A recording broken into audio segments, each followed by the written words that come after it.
Assalamualaikum warahmatullahi wabarakatuh. Saya Nidia Tiara Arosiha. Di sini saya akan menjelaskan terkait aplikasi statistika pada agroindustri yang bersumber pada jurnal berjudul Application of Water Quality Index and Statistical Techniques to Assess Water Quality for Drinking, Irrigation, and Industrial Purposes of Gagara River, India. Terdapat 4 tujuan penelitian, diantaranya menilai perubahan musiman dan spasial dalam konsentrasi parameter fisika kimia di Sungai Gagara. Yang kedua, menilai faktor yang mengendalikan kualitas air menggunakan plot geokimia dan analisis statistik. Yang ketiga, menentukan kesesuaian air minum dengan menggunakan nilai WQI. Dan yang keempat, menentukan kesesuaian air pada Sungai Gagara untuk pertanian dan industri dengan menggunakan SAR, persentase natrium, MH, PI, dan KR, LSI, serta RSI. Yang pertama merupakan data peta yang menunjukkan kepadatan penduduk yang ditunjukkan dengan berbagai warna pada peta tersebut diambil dari daerah-daerah yang dilalui oleh Sungai Gagara. Adapun bintang-bintang tersebut menunjukkan Sungai Gagara yang diambil sebagai sampel pada ketiga musim, yaitu musim premonsun, monsun, dan juga postmonsun pada ke-18 lokasi yang tertera pada peta.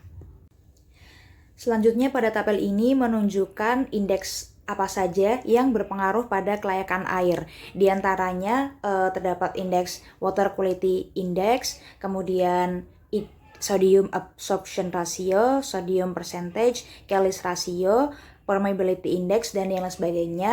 Dan disajikan pula formula-formula untuk menghitung dari indikasi tersebut sehingga dapat dimasukkan ke dalam range, sehingga dapat kita ketahui dari range tersebut dapat ditentukan terkait kelayakan air pada Sungai Gagara.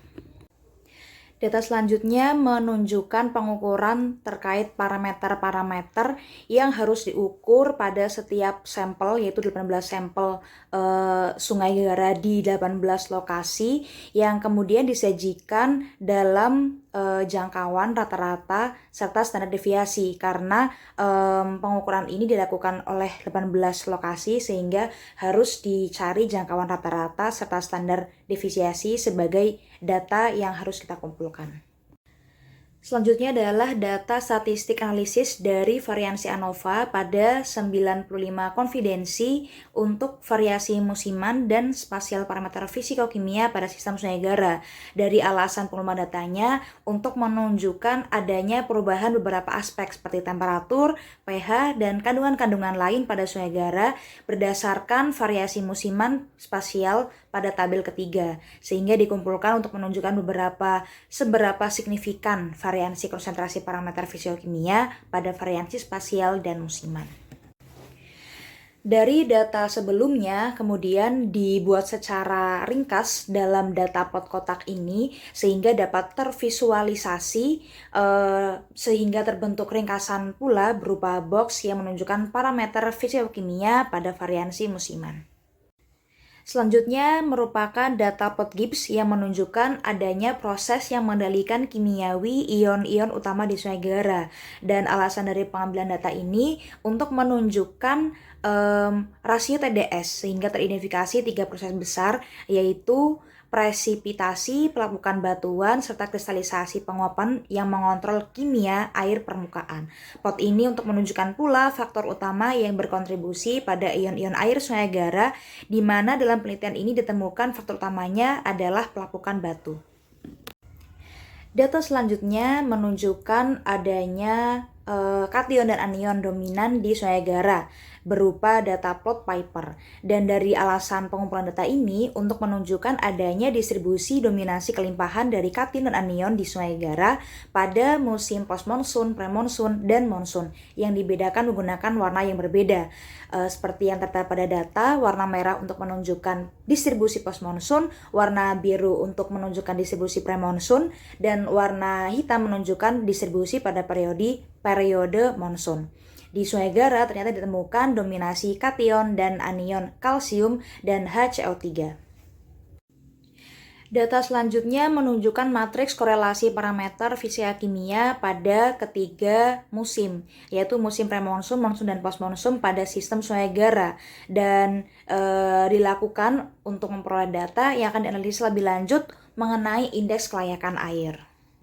Data selanjutnya merupakan data kualitas air untuk minum disajikan dari hasil sampel air yang diteliti pada ke-18 lokasi. Sebagaimana yang telah tertera pada data pada lokasi 1, pada premonsun ternyata terukur berdasarkan water quality index-nya yaitu 29, pada periode monsun 46, pas monsun 63, dan seterusnya hingga ke 18 lokasi. Dari pengumpulan data ini memiliki alasan untuk menunjukkan skor water quality index pada 18 sampel pada data premonsun, monsun, dan postmonsun. Sehingga data ini akan dibandingkan dengan data yang terdapat pada tabel pertama dan didapatkan tingkat kelayakan air untuk dikonsumsi ataupun diproduksi lebih lanjut oleh industri sesuai 5 kelas kualitas air yang telah diatur.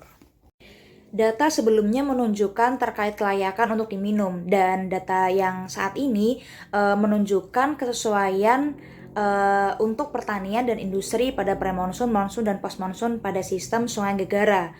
Dan dari alasan pengumpulan data ini berisi data hasil parameter yang dibutuhkan lebih lanjut dari ke-18 sampel untuk premonsun, monsun, dan postmonsun, sehingga dilanjutkan dengan perhitungan menggunakan beberapa metode statistika dan dibandingkan dengan standar yang telah dibuat oleh WHO yang terdapat pada tabel kedua. Data yang selanjutnya adalah data plot untuk membandingkan SAR serta konduktivitas listrik yang menunjukkan bahaya salinitas di Sungai Gegara. Pada data yang telah terplot, ternyata tingkat bahayanya menunjukkan pada tingkat medium. Dari alasan pengumpulan data ini menunjukkan bahwa persebaran data dan menentukan tingkat sodium dan salinity hazard di setiap musim sehingga mengetahui kualitas air. Dari analisis dari data yang telah terkumpul, diperoleh 4 kesimpulan. Yang pertama, konsentrasi parameter kualitas air berada jauh di bawah nilai aman, yang ditunjukkan dengan adanya signifikansi variasi musiman akibat perubahan debit sungai dan kandungan antrogenik.